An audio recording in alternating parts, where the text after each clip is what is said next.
Tu souffres, pas un peu, pas de temps en temps. Tu souffres tout le temps. Tu te réveilles avec cette boule dans la gorge, tu te couches avec ce poids sur la poitrine. Chaque seconde de ta journée est envahie par le même poison. Ton ex, vos souvenirs, ce vide immense qui te donne l'impression que tu ne t'en sortiras jamais. Tu veux arrêter de souffrir, mais tu n'y arrives pas. Tout ce que tu fais te ramène encore plus à la douleur. Tu essaies de penser à autre chose, mais chaque chanson, chaque rue, chaque silence te renvoie vers cette personne que tu as perdue. Alors disons-le clairement, la douleur ne disparaîtra pas toute seule. Elle ne s'efface pas par miracle. Si tu continues d'attendre, tu vas rester prisonnier. Mais il y a une vérité que personne ne t'a dite.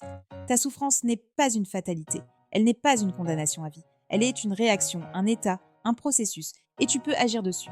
Tu peux apprendre à l'apaiser, à la réduire, à la transformer. Ce n'est pas facile, mais c'est possible. Et dans cette vidéo, je vais te donner les clés. Pas des phrases creuses comme « le temps guérit tout », mais des étapes concrètes, brutales parfois, mais nécessaires, pour que tu reprennes ton souffle. Tu veux arrêter de souffrir. Alors reste ici, parce que chaque minute que tu écoutes est une minute où ta douleur commence à perdre du terrain. La première erreur que tu fais, c'est de lutter. Tu te dis « je ne dois plus souffrir, je dois arrêter d'y penser, je dois être fort ». Mais plus tu combats ta douleur, plus elle se renforce. Parce qu'elle sent que tu la refuses. C'est comme essayer de retenir une vague avec tes mains. Plus tu t'opposes, plus elle t'écrase. Alors la première étape pour arrêter de souffrir, c'est d'accepter que tu souffres. Dire « oui, j'ai mal ». Et c'est normal, tu n'as pas à être un robot sans émotion. Tu n'as pas à cacher ce que tu ressens. Tu as aimé, tu as perdu, donc tu souffres. C'est logique. Mais le simple fait de l'accepter fait baisser la pression. Parce que tu arrêtes de gaspiller ton énergie à fuir. Tu t'assois, tu regardes la douleur en face et tu lui dis « tu es là, mais tu ne me définis pas ». Et c'est là que la souffrance commence à se transformer. Si tu continues de souffrir, c'est aussi parce que tu alimentes ta blessure. Chaque fois que tu stalkes ton ex sur les réseaux, chaque fois que tu relis vos conversations, chaque fois que tu écoutes votre chanson, tu jettes de l'essence sur le feu. Tu crois que ça t'aide à combler le vide, mais en réalité, ça l'aggrave. Si tu veux arrêter de souffrir, tu dois couper les sources de poison. Supprime, bloque, range, pas pour toujours, mais pour le temps qu'il faut pour guérir. Ce n'est pas de la faiblesse, c'est de la survie. Tu n'iras pas mieux tant que tu t'empoisonnes tous les jours. Et ce n'est pas ton ex qui te fait souffrir. C'est toi qui ouvres la porte à la souffrance encore et encore. Ferme cette porte, mets une distance claire. Et tu verras que rien que ça, c'est comme retirer une aiguille plantée dans une plaie. La douleur commence à diminuer. La souffrance n'est pas seulement dans ta tête, elle est dans ton corps. Quand tu restes allongé, immobile, à pleurer ou à ruminer, ton corps envoie encore plus de signaux de détresse à ton esprit. Et ça crée un cercle vicieux. Si tu veux arrêter de souffrir, tu dois sortir ton corps de cette prison. Bouge, sors, marchez, fais du sport, transpire, respire profondément. Ce n'est pas un cliché, c'est prouvé. Bouger ton corps change la chimie de ton cerveau. Ça libère des hormones qui apaisent. Et surtout, ça t'envoie un message à toi-même. Je ne suis pas mort, je suis vivant. Tu n'as pas besoin de devenir un athlète, mais chaque pas que tu fais à l'extérieur est un pas que tu fais hors de la souffrance. Le corps est une clé. Utilise-le. Ton esprit est ton pire ennemi après une rupture. Il rejoue les souvenirs, il invente des scénarios, il te torture avec des « et si ». Et plus tu le laisses te faire, plus tu souffres. Alors tu dois reprendre le contrôle. Pas en essayant de ne plus penser, mais en dirigeant tes pensées. Chaque fois que tu te surprends à ruminer, arrête-toi et demande-toi « est-ce que ça m'aide ? Est-ce que ça me fait avancer ?» Si la réponse est non, redirige. Écris tes pensées, mets-les sur papier. Et une fois écrites, challenge-les. Est-ce que c'est vrai ? Est-ce que je suis vraiment nulle ? Est-ce que je ne retrouverai jamais quelqu'un ? Non, ce sont des mensonges que ton esprit te balance parce qu'il est en panique. Apprends à changer le dialogue intérieur. Transforme, je ne peux pas vivre sans lui, elle, en je peux apprendre à vivre moi.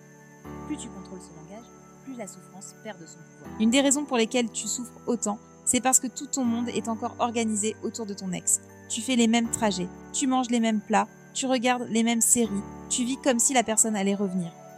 Mais elle ne reviendra pas. Et toi, tu restes coincé dans un décor qui t'étouffe. La souffrance continue tant que tu n'introduis pas du nouveau. Essaie une activité différente. Découvre un nouveau lieu. Lance un projet, même petit. Crée du nouveau, peu importe quoi. Parce que chaque nouveauté est une preuve que la vie continue. Et plus tu crées du neuf, plus ton esprit lâche l'ancien. Arrêter de souffrir, ce n'est pas seulement oublier. C'est remplir ton présent de choses qui t'appartiennent. Et chaque fois que tu crées du nouveau, tu retires de la place à la souffrance. Arrêter de souffrir ne veut pas dire porter tout seul ton fardeau. Trop souvent, tu crois que tu dois être fort, que tu dois gérer seul. Mais la vérité, c'est que partager apaise. Appeler un ami, parler à un proche, écrire à quelqu'un qui comprend, tout ça soulage. Parce que quand tu exprimes ta douleur, elle arrête d'être une tempête enfermée dans ta tête. Tu n'as pas besoin de répéter ton histoire 1000 fois, mais tu as besoin de sentir que tu n'es pas seul. Et si tu n'as personne de proche, cherche ailleurs, un groupe, un thérapeute, une communauté. Ce n'est pas un signe de faiblesse, c'est un signe d'intelligence. Parce que la souffrance aime l'isolement. Et plus tu restes seul, plus elle grossit. Ouvre la porte, laisse entrer du soutien. Tu verras que ta douleur perd de sa puissance quand elle est partagée. Tu crois que ta douleur est inutile, qu'elle ne sert qu'à te détruire. Mais si tu veux arrêter de souffrir, tu dois lui donner un sens. Voilà comme une étape, un professeur, une forge. Dis-toi, cette douleur est là pour me transformer. Parce que si tu la vis comme une punition, elle t'écrase. Mais si tu la vis comme un passage, elle te construit. Tout dépend du sens que tu lui donnes. Pose-toi la question, qu'est-ce que cette rupture m'apprend? Qu'est-ce que cette souffrance révèle en moi? Qu'est-ce que je dois changer pour ne pas revivre ça? Chaque réponse transforme la douleur en énergie. Tu ne subis plus, tu utilises. Et plus tu changes ton regard, plus la souffrance perd son venin. Tu ne te bats plus contre elle, tu la traverses pour devenir plus fort. Le manque est l'un des aspects les plus durs. Tu veux ton ex, tu veux ses messages, sa voix, sa présence. Et plus tu penses à ce qui te manque, plus tu souffres. Alors il faut changer ton angle. Au lieu de voir ce que tu n'as plus, vois ce que tu as eu.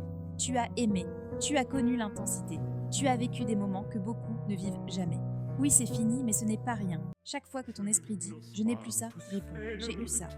Ça ne supprime pas la douleur, mais ça l'équilibre. Ça empêche le manque de devenir un gouffre sans fond. La gratitude est une arme puissante. Elle ne nie pas ta blessure, mais elle t'empêche de sombrer. Et plus tu pratiques, plus tu découvres que tu as gagné, même dans la perte, de l'expérience, de la profondeur, de la force. La souffrance adore le chaos. Si tes journées sont désorganisées, si tu n'as pas de rythme, elle prend toute la place. Tu dois la combattre avec une discipline claire. Pas une discipline militaire, mais une discipline qui te structure. Fixe des horaires de lever et de coucher. Planifie du temps pour bouger, pour travailler, pour respirer. Établis une routine du matin et une routine du soir. Chaque fois que tu respectes ce cadre, tu reprends du pouvoir. Tu prouves que tu n'es pas totalement dominé par ta douleur. Tu dis « je décide encore de ma vie ».